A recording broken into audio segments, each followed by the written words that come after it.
So welcome everyone to the AviaDev Europe webinar. This is our second webinar. I guess most of the people in the audience already know me, but those of you who don't know me, my name is Juraj Toth. I'm the Managing Director at AviaDev Europe.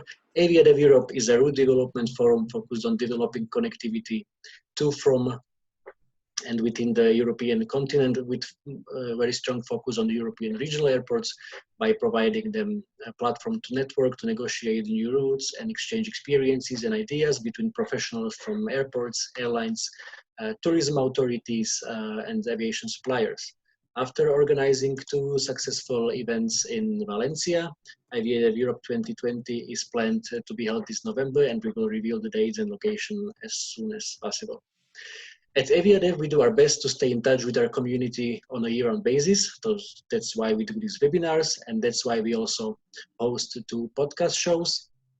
AviaDev Inside Europe with over 65 episodes, and AviaDev Weekly News with exactly 19 episodes, together totaling over 8,000 downloads in more than 60 countries. So both shows are available on many podcast platforms, including Spotify and Apple Podcasts. And to me, podcast is just a great medium because you can listen and your hands are free, so you can move the lawn, wash the dishes, walk the dog, go for a run, or hit your workout and still listen to some interesting content at the same time. Last year, also together with our partners from Midas Aviation, we have created AviaDev Consult. So all the airports out there who are joining this webinar, if you need any help with your air service development projects, John, Becca, and Deidre are just an email away. So just click on aviadevconsult.com. Before I will introduce our speakers, let me do a quick technical housekeeping for today's webinar. So only myself and our panelists, Enzo and Aurimas, are able to use the microphone. Of course, all of you who are listening are welcome to ask questions. Please use the Q&A button. It should be somewhere down here. You have it on the bottom on your screen. So of course you can also use chat, as many of you already did. Thanks a lot for that. But for the questions, please use the Q&A button, and then all of us as panelists, we will be able to see the questions. The whole today's sessions will be recorded, and we will put it on both YouTube and our podcast as we did last week. So you will be all able to watch it or listen to it again, whatever you prefer. And of course, you can also share it with your friends and colleagues who are not able to join us live today. So make yourself comfortable. We are about to start, but I have one last thing to do before I will open the floor to the panelists, and that's a poll, which is another way how you can share your opinions with us, how you can join us by voting in a poll. So we will launch the first poll. Where I will ask you for your opinions. What do you think? When do you think that Europe will recover the 2019 passenger traffic after the COVID-19 outbreak is over? So you can start voting. You have a couple of options: 2021, 2022, 2023, or 2024, or potentially later, if you are really pessimistic. So we have just half of the people voted so far. So please click on the answer you think how this will play out. Okay, at the moment, 57% thinks that it will be 2022. 25% are more optimistic. They believe also already next year in 2021 we will be able to recover the traffic in Europe, and 16% of you are not that optimistic. You think that the traffic in Europe will be recovered in 2024 or later. Actually, I will share the results with you. As you can see, even more people got a little bit more optimistic at the end of the voting. So 2021, 34%, 46%, 2022, and the rest you can see. So that was the first poll, and immediately let's do the second poll, it's basically the same question, but it is just for you guys in the audience who are airport representatives. So the question now is directly linked to your airport. When do you think that your airport where you work will be able to recover the 2019 passenger traffic after the COVID-19 outbreak is over?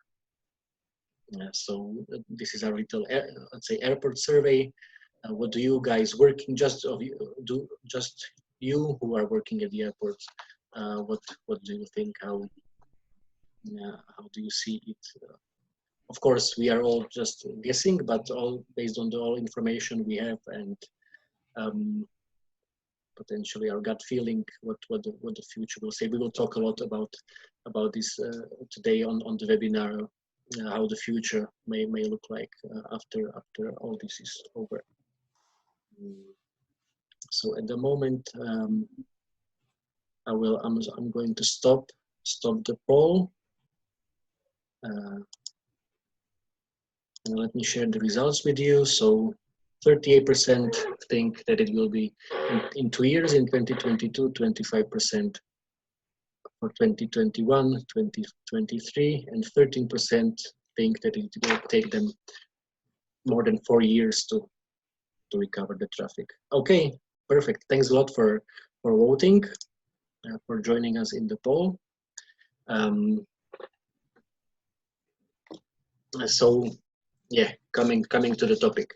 The history of the world will be divided before and after the COVID-19 outbreak. Of course, our thoughts and prayers are with those who are fighting the virus in the first line all over the world.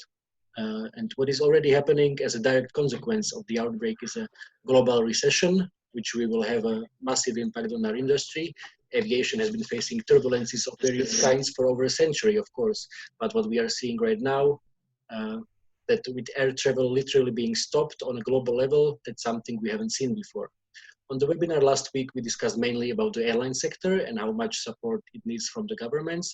Today, we'll take a look on how things are from the airport perspective, as the airports suffer a great deal too.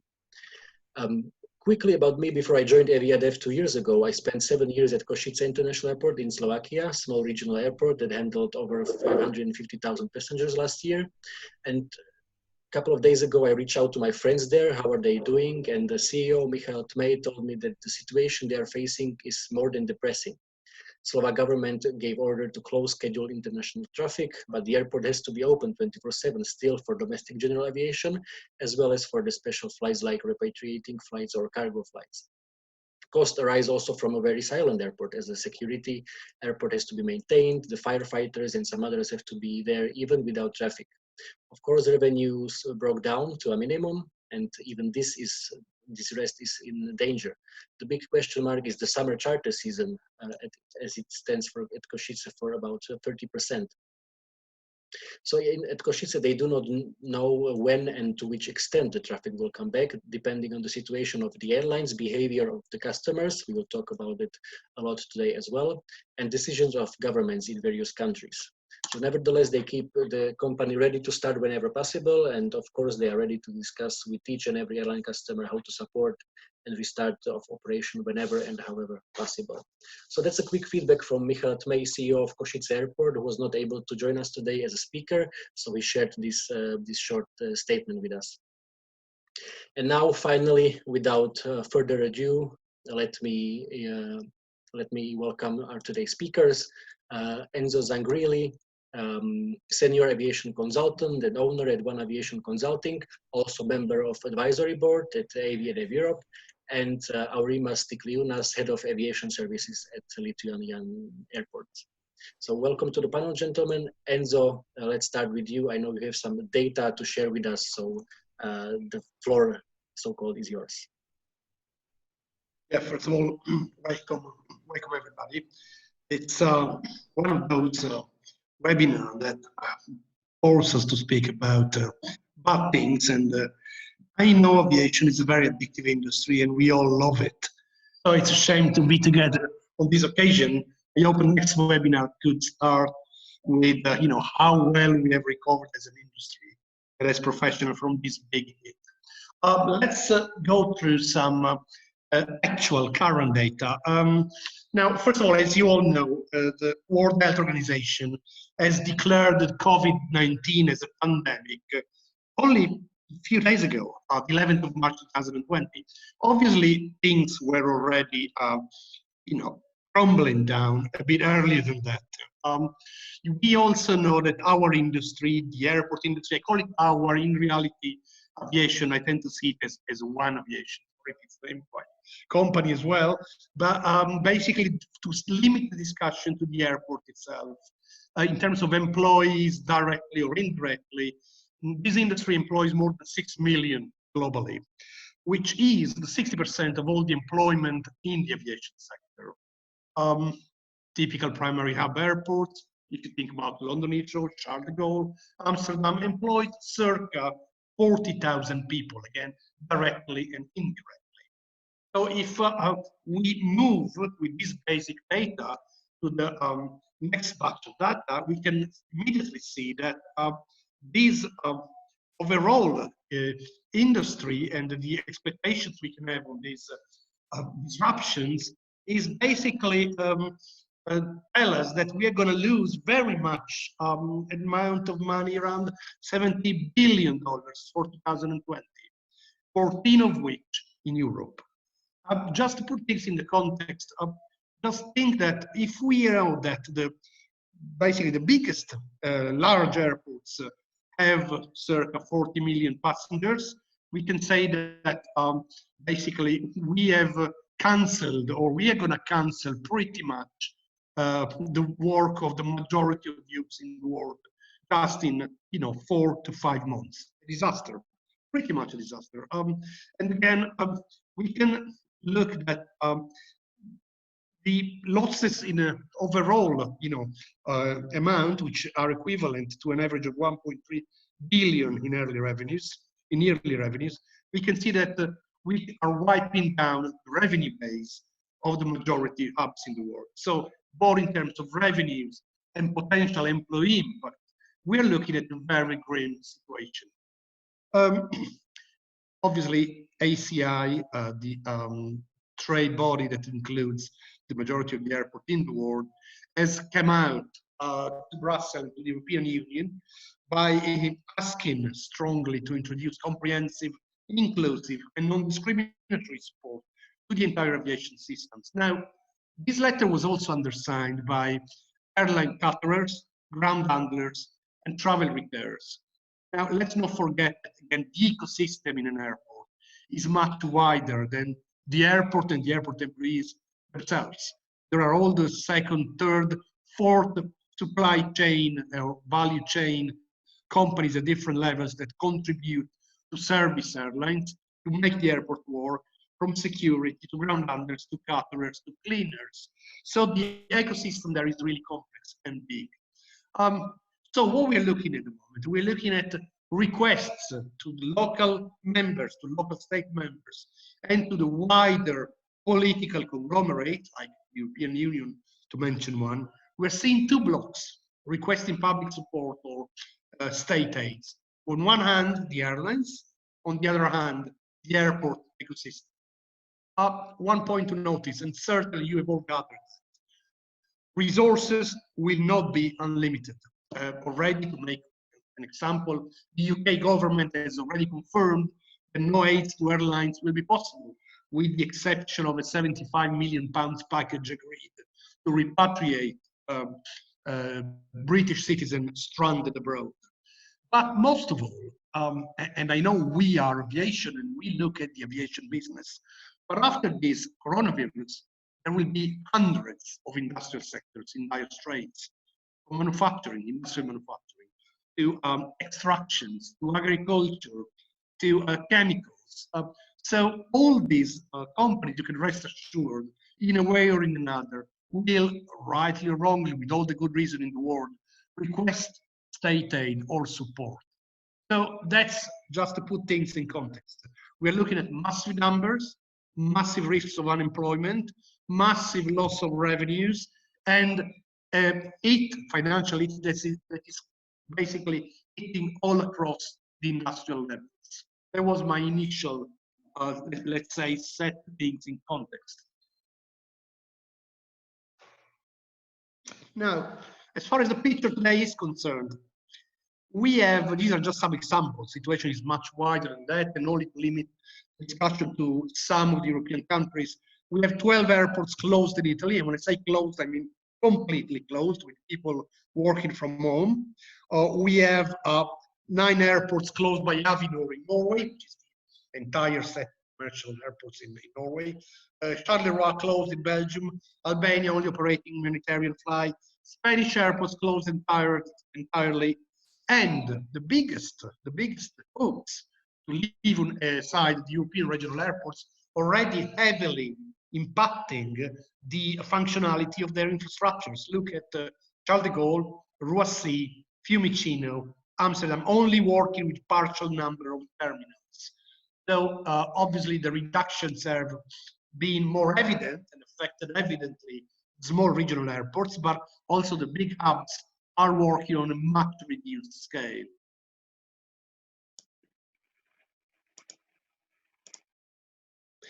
Thanks a lot for the introduction, Enzo. Obviously, it's not a very bright picture, but it is what it is, and we have to all be aware.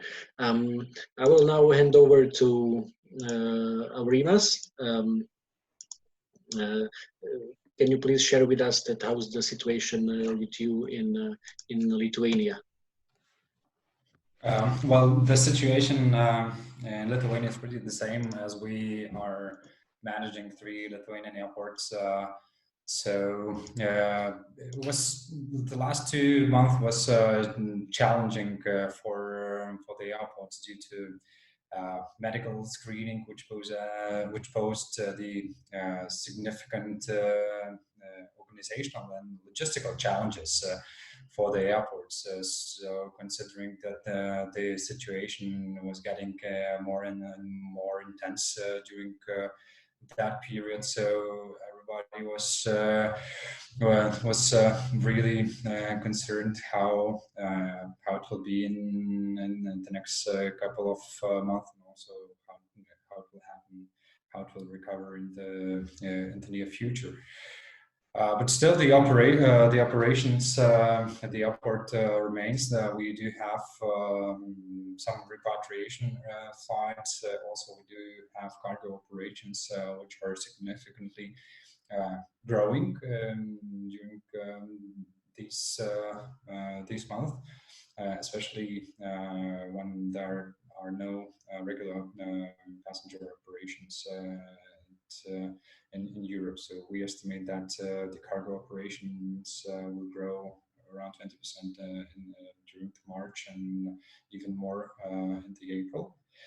And also we do have some other businesses at the airport, like MRO, which are really booming these days. So still the airports are functional. We have to maintain the operations, and still the airports are open, not 24 hours. We pose some limitations during some periods during the day when airports are closed. But still, the virus hit hard for not only for us, but also for all the industry. We lost more than 95% of total passenger traffic. Still, we have, as you said, some repatriation flights, and when one airline is operating a couple of flights on a regular basis to Vilnius Airport. So we estimate that we are about to lose around 60% of total traffic during March, and around 90% during April. And considering this year, we expect that the traffic will be lower by 50% to compare to 2019. So that means that 50%, 50. Yeah. So still, there are different kind of scenarios for the recovery process. But as we see from let's say from the market behavior, and also from airline planning, so they are looking forward to recover really slow, and we expect that the recovery process might take not months, but even years in this kind of situation. So you operate 3 airports at the national company, Lithuanian airports, Vilnius, Kaunas, and Palanga. So Yeah. how does this differ? Is it the case that usually the smaller players, the smallest regional airports, they are really hit in a hardest possible way? So is that the case also for you, that Palanga, that let's say Vilnius is doing not as that bad, and Palanga is on the other end? Well, to compare the level of operations and Vilnius and Palanga, so definitely Palanga has no operations at the moment.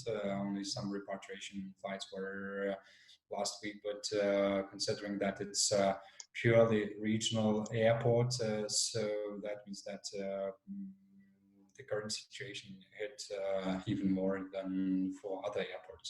And I do believe that it will be also challenging for all the regional and small airports that were mostly driven by the low-cost traffic and by some of hub carriers. So I think that the recovery process for those airports might take even longer than for the bigger airports in Europe.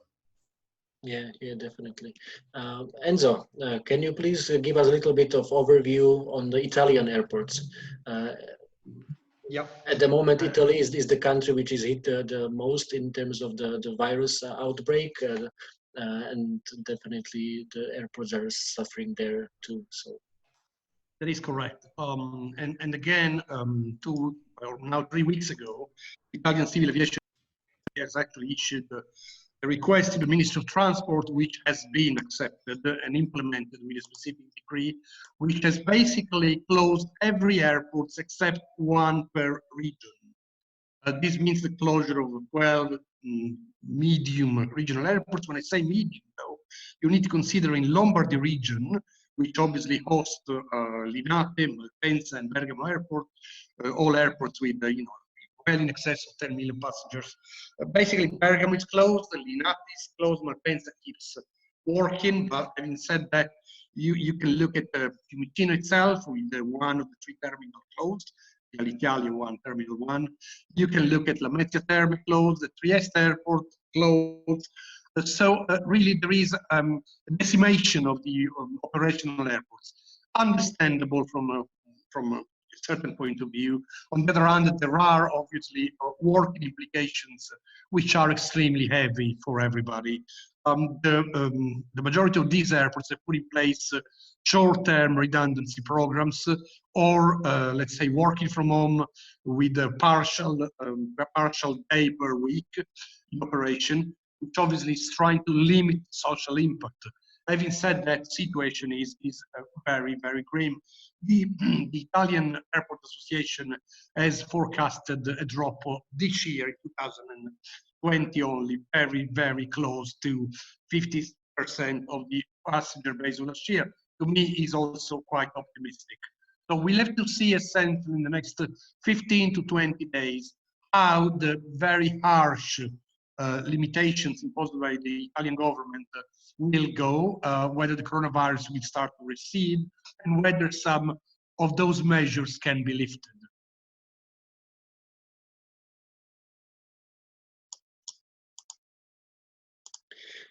yep, thank you. So more or less we have mapped how the situation is both in Lithuania and in Italy. But as we always say, and as we all know, there will be a time after the coronavirus outbreak, and every crisis will pass, and this will too. So let's talk now about that one. So from your perspective, how are the airports in Italy, if they are able to do that already, how they are preparing for the world after?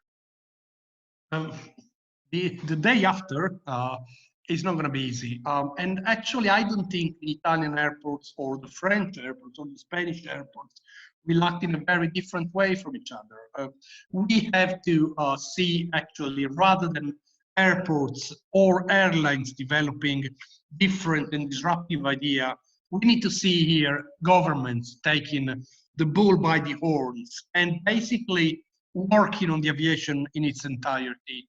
I struggle to see let's say, specific measure for airlines and for airports that can be successful in bringing the situation to the stage which was earlier than the coronavirus. I see, on the other hand, the importance of intervening immediately on one area only, and the biggest area of intervention, stimulating again the passenger propensity to travel. You don't have that, nor airlines, nor airports can be successful. And to do that, we can imagine, we can think to a number of activities or measures that can be rapidly implemented. Again, I don't know if you want to enter in that phase of discussion now. Obviously, a lot of people in the airport, in the airlines, in the aviation environment is already calling, in particular, besides the current cash injection requests, more short and medium-term intervention. One of them, some of them, for instance, are eliminating immediately taxations, airport taxations, which are governmental taxation.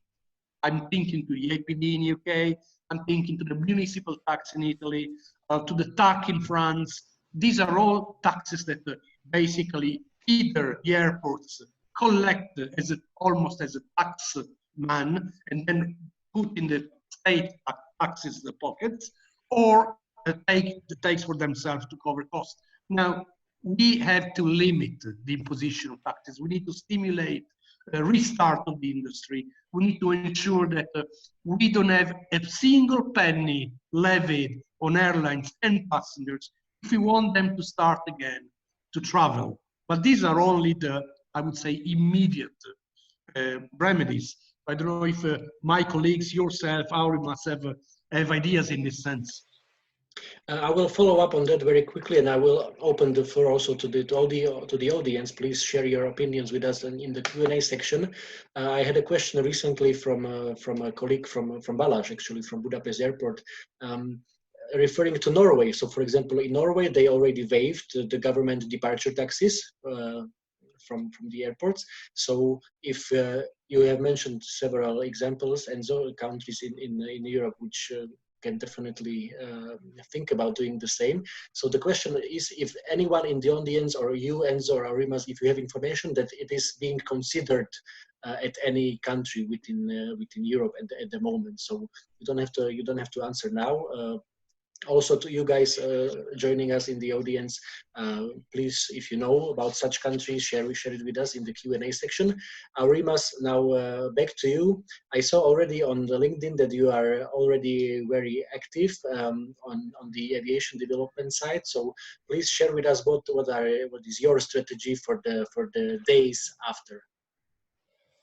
Well, at this point, I see a couple of critical parts. The first one is airports have to understand that the situation will not be the same like it was before. So maybe it's a good time to reconsider the strategy and to have a, let's say, a new fresh start, because the measures that were implemented a couple of years ago, maybe they're not functional. They will not be functional during the recovery process. So definitely airports have to rethink how they what kind of measures they can implement in order to support airlines in this situation. Definitely, we are also considering some of the measures to be implied by Lithuanian airports, also on airport charges perspective, in order to have, let's say, the faster recovery during this period. But I don't think that this will stimulate the traffic, because the critical part is the airline profitability part. So definitely airlines during the recovery process, they will focus to let's say the most profitable markets, and the recovery process will be done by airline really gradually. So at this point, I would like to point out that airports have to invite their stakeholders, governmental institutions, and other organizations which are responsible for business, for tourism, and etc. Because this situation, this crisis of COVID-19 has a negative impact not only for airline and airport, but for different kind of business. Tourism sector is now freezing, and I do think that without any significant support or significant measures from the stakeholders, to recover the traffic will be even harder. So in the short term, it's important to shortlist the most important routes for the key industries in the country to stimulate the market. In the longer term, airports have to understand who will be the major drivers of their traffic, and have to work on a mechanism that can attract the airlines, or let's say stimulate the airlines to recover the traffic. But from my point of view, as I said, let's say the process should be complex, and airports have to consult both airlines and then stakeholders how they can all together recover the most critical routes, most critical destinations, and on top of that, how will they support the airlines, and how they will stimulate the traffic. What is important to mention as well, what Enzo told, that without the passenger traffic, the route will not be feasible at all. So the confidence for traveling still will be the other critical part that all the parties have to focus on, because I do believe that the fastest recovery might be for the VFR traffic for immigrants, because still they came back to their countries, and after the quarantine period, they would like to get back to their homes. But still, tourism and business sector will be struggling. Now the World Tourism Organization forecasts that around the traffic should decrease around 30% compared to the last year. We expect even higher numbers here in Lithuania. And also what it takes for business passengers. Actually, they are the most valuable passengers for airlines. So after this situation, still, I do believe that the recovery process will be very slow, because they also got used to this situation while having some online meetings and etc. So that might change the situation as well. I mean, the traveling behavior. I will come back to Michael Schwind's questions, also following what you have said, that you are already thinking about some cost reduction, let's say incentive schemes for to support the airlines in restarting their operations. Of course, it's not the only decision factor, but at the same time, it can definitely help. My question is that if you can share this information with us, would those incentives be more attractive for smaller airports, let's say Kaunas and Palanga, versus the capital airport in Vilnius?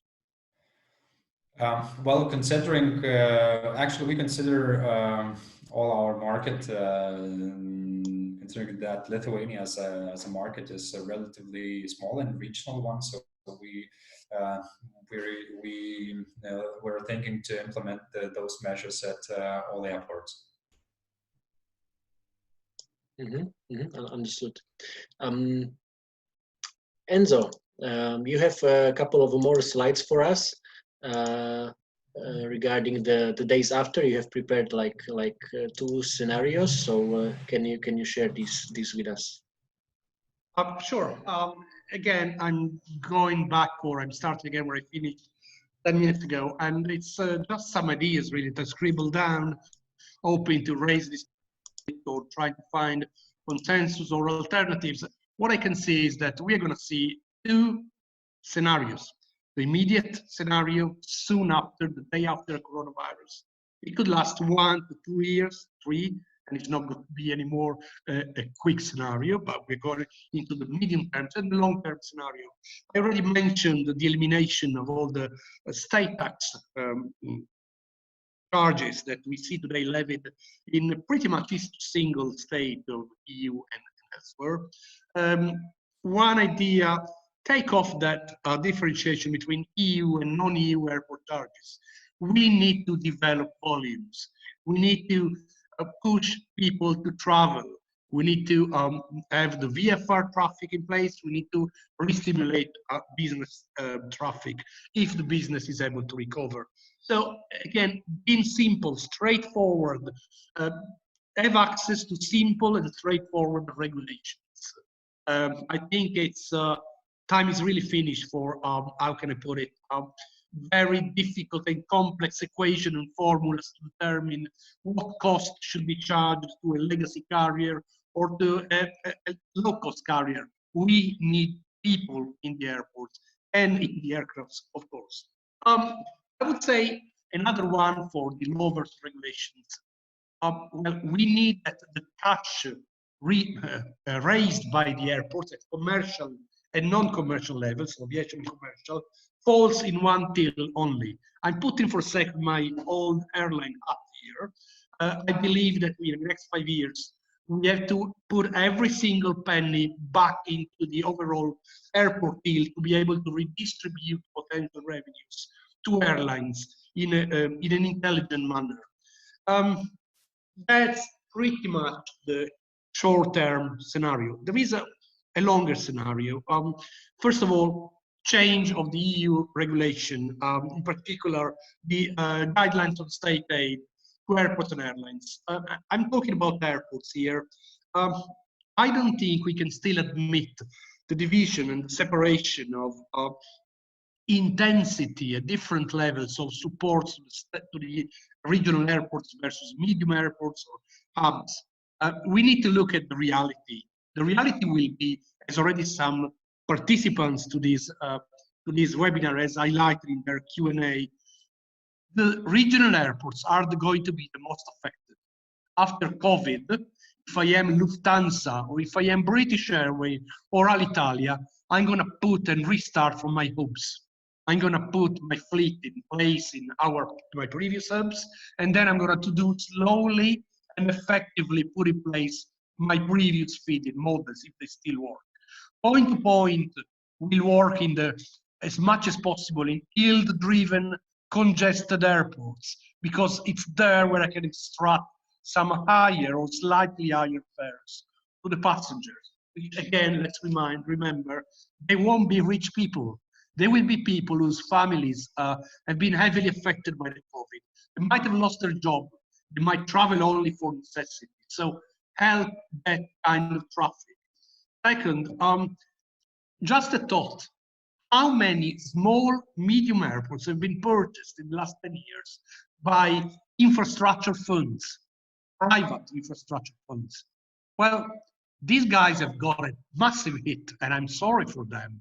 Now, what we need to imagine is that the states, again, takes the bull by the horn, and I reuse this expression, and they retake ownership of a number of small and medium regional airports, and then put in place what I believe is the most important activities in the next 5 years. The medium and small European regional airports need to rediscover and reinforce the concept of tourism, commerce, and productivity. And there's no better way than an airport driven by tourist board, stroke chamber of commerce, stroke manufacturing or industrial associations, because these are the guys that have all the interest in bringing people back to the airports. I think this will have to be a phenomenon that we need to incentivize, stimulate as much as we can. I'm thinking about similar structures to ones already in place in France, in Spain, where we can see that the tourist board even manage the airport itself, or even they develop their own route development people. So again, that is to me the most single important thing. We need to change the vocation of the airports. The airport needs to become a base, an induction of people who travel in the territory and restart spending money, provided money will be there to be had. Yeah, 100%. I just realized that I haven't asked you as a panelist, you are not able to vote in the polls. So a question for you, Enzo, when do you think the European traffic will recover to the levels that we know from? I was looking at the one intervention from my ex-colleague Pier Fabrizio, and I must agree, I agree entirely with him. Regional airports will be most affected, and I'm not seeing any strong recovery before 2023. We can see some return to the status quo for the biggest regional airports, probably already from summer 21 with all routes reinstated. But the small guys, 1,800,000, 1.5 million passengers, I think we'll be lucky to see that level of passengers reinstated before 2023, 2024. How about you, Aurimas? When do you think that traffic at Lithuanian airports will come back to the levels that we know from 2019, let's say? Well, definitely, we are not considering that it will recover this year. In the best case scenario, we're expecting it to recover by the next winter season, by winter 2021. But this is the best case scenario. Mm-hmm. To be more realistic, it might take a couple of years until 2022. Mm-hmm. Still, it will depend, as Enzo told, on different strategies of different size of the airport. The smallest ones and the regional ones will have, from my opinion, will have the longest recovering period than the big airport or the major airport in the country. Mm-hmm. We have an interesting question from Chloe Greenbank from our regional gateway, our media partner, referring to the airlines grounding their fleet at the airports around the world. The question is towards the airports, that if the airports are equipped to service and maintain these aircraft on a very short notice, let's say. So once airline will decide that, okay, the situation is now all right, the lockdown is over, we are okay to fly.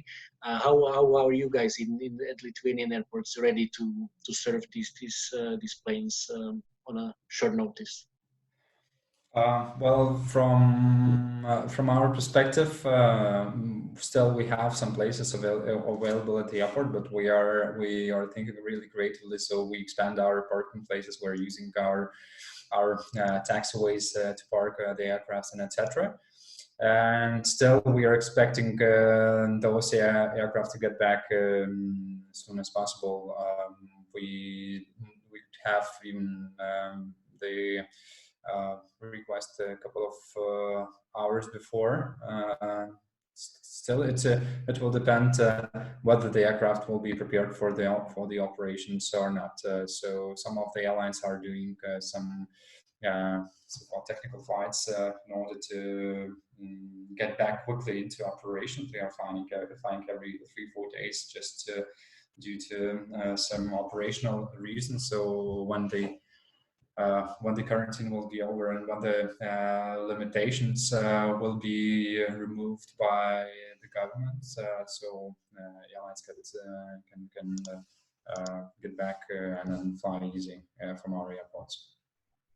Yeah, that's usually the case for a small regional airport. The level of flexibility there is very, very high, and you are able to react very quickly on ad hoc requests from the airlines as well. But of course, there is another side of this equation, is that obviously airlines will need a certain lead time to sell the tickets, for example, for these flights. So this notice can't be really short. And Enzo, for you, a question from our colleague Tony Holwood. Do you think that the domestic flights will be the first to gradually allow the connectivity to take place?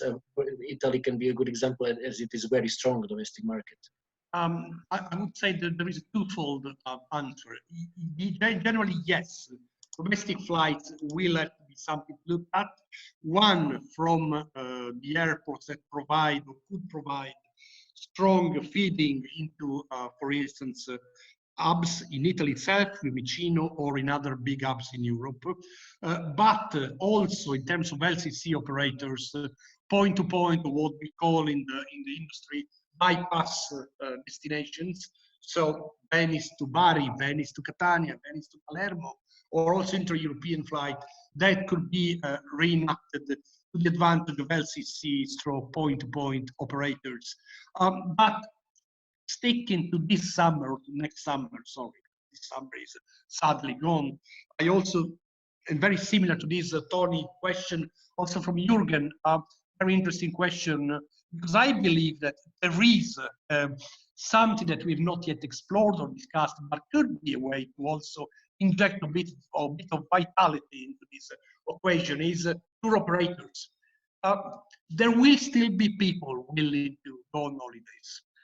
With limited spend, with limited money, but I'm looking at particularly wealthy layers of North European stroke German travelers going towards South, Croatia, Italy, Spain.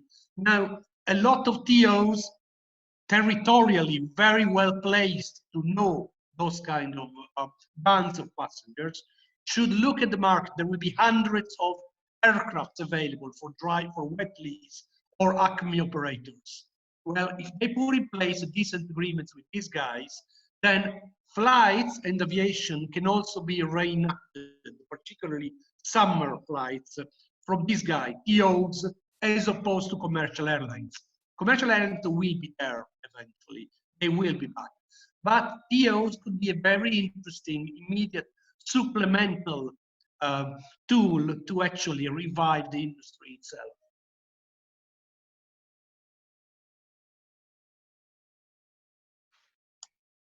Yeah, thanks a lot for that. I will follow up on what we already touched a couple of times, and it's the confidence from the travelers, from the tourists, if they will be willing to jump on planes and fly again. So, as we discussed, the length of recovery will depend a lot on this confidence of the public towards their travel. I already heard a couple of people saying that traffic will boost after the outbreak is over, because people, after being stuck at their homes, will be eager to travel and visit nice places, go on holidays. As you mentioned, Enzo, on the other hand, due to the economic recession, many people just won't be able to afford those holidays slash side city break trips. So I am now launching a third poll, and that's for everybody who is in the audience, and that's not about what you think about the market. That's a question for you personally. So when do you plan to fly for leisure purposes, be it family holiday or a city break? So I just launched the poll, so you should already see the question. So it's the question is for you. What are your travel plans? So do you plan to fly for a holiday within 2 months after the lockdown is over, or within 4 months, within 6 months, or you don't plan to fly anywhere within at least half a year after the outbreak is over because you are afraid or you cannot afford it or whatever? So please vote. The voting is open. What would be your response, Enzo? Well, yes, I would love to travel. I mean, I've always traveled all my life. It's now the 4th week I'm in self-isolation here at home with my wife and daughter. And every night we are actually doing a mini family poll on where we would like to go. This summer is gone, let's be frank. The implications for families, friends, colleagues have been too heavy in this country to just think, yep, I'll wait 2 months and forget the last 3 months and I'll go on holidays. That won't happen. So very much summer 2021 is a reasonable time frame for us to imagine our next holidays. I have relaunched the poll because you guys from the audience were commenting that you can't see it, but now I can see votes coming in. So that's great. Feel free to vote. Aurimas, what would be your answer? Well, from my personal perspective, me like Enzo, we're the travelers and we love to travel. So definitely this summer we'll be busy due to some recovering process. I do believe that still we're going to visit our partners, our airlines, in order to discuss about the recovery plans and etc. So that's our business. Mm-hmm. And how about the leisure travel?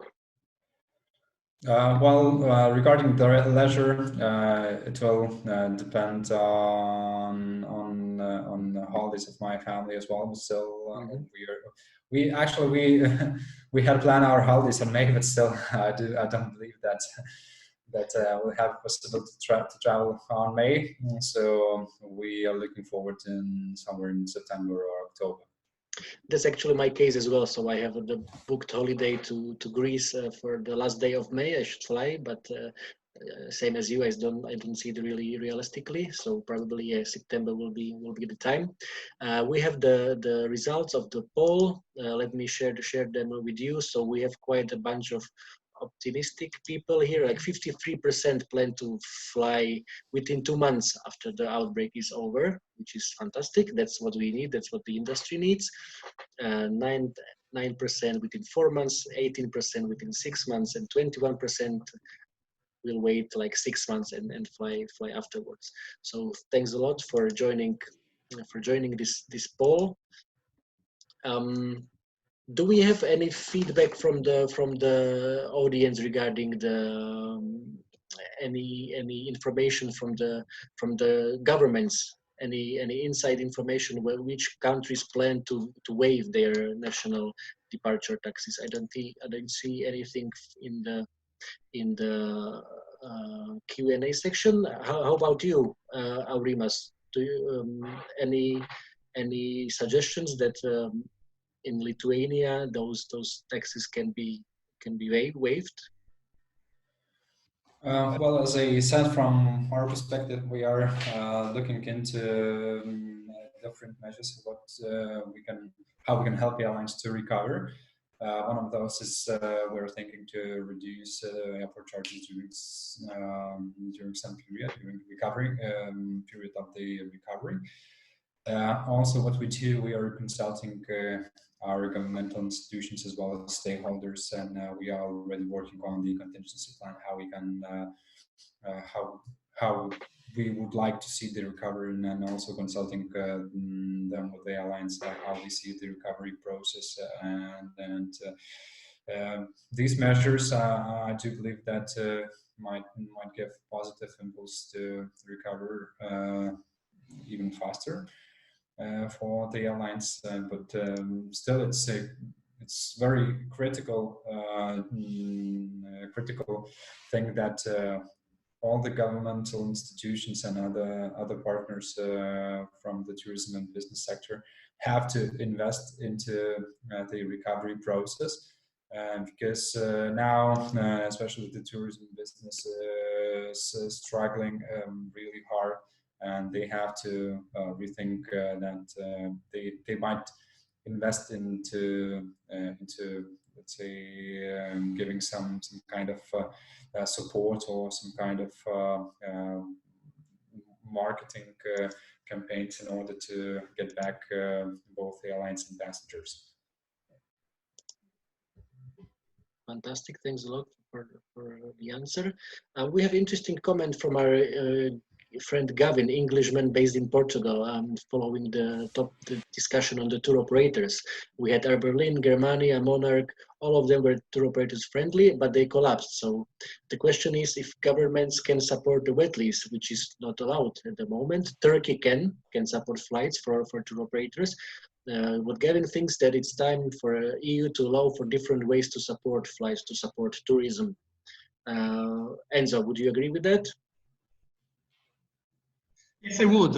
I also would like to tell you that, or to bring to everybody's attention, the fact that nothing stops, there is no regulation that stops or imposes specific boundaries or locks for people that want to hire aircraft. And again, TOs knows intimately well the traffic dynamics of the tourism destination and of the tourists. So I think they are the best entrepreneurs without waiting for state aids or for the situation to improve, they can grab and capture with specific, proper commercial approaches, the people that still want to go on holidays and can hire for very low prices aircrafts today, for very, very low prices. Because the market is a buyer market, obviously. True, there are not financial, wealth over there. Money are an issue. They don't come like, free of charge from the trees. But having said that, if the TOs are able to determine the proper flows and people who wants to travel today, they have the opportunity to go to the final destinations and to tell guys, hotels, governments, take off the tourist tax of €1 per passenger to start with. B, Acme operators, you have 25 aircrafts at the airport doing nothing. You know what? Give me one for 12 weeks and I will organize some, tourist flights. So I think, as I said before, based on the question also from Jürgen and from Gavin now, TOs are in a good position to intercept the people that will want to fly first, go back to their favorite destination. Relatively few efforts, they could put in place some limited schedules for the closest approaching summertime or even winter holidays. Yeah, of course, that can definitely work. At the same time, as you mentioned, they are having also very, very difficult time, those guys at tour operators. I think we have time to answer the last questions from the audience. That's for you, Aurimas. What do you think about the recovery of the non-aeronautical revenues? So, for example, parking, shops, restaurants, I think the recovery here would be probably rather slow as well. What do you think? Well, definitely, it's those revenues are strongly correlating with the volume of passengers at the airport, and as we said, the recovery period will be quite slow, and we also expect high decreases in the volumes of non-aeronautical revenues as well. Also, all the providers have to rethink how to regain the market, regain their passengers, how to earn more money, and they have to focus also on the business, how they might let's say encourage people to buy more at the airport, to use different kind of services. So from our perspective, we are also looking forward into this. We are already consulting with our non-aeronautical partners, and also we are thinking about some let's say incentives in order to help them to keep the sustainability. And also we're looking forward into other campaigns that might impact the non-aeronautical revenue positively when the recovery process will start. Fantastic, thanks a lot for that. Closing remarks, Enzo. Anything at least a little bit positive, because we have discussed many challenges, many issues. The situation really is extraordinary, challenging for everyone, especially, as we've mentioned a couple of times today, for smaller regional airports. Give us some rays of hope.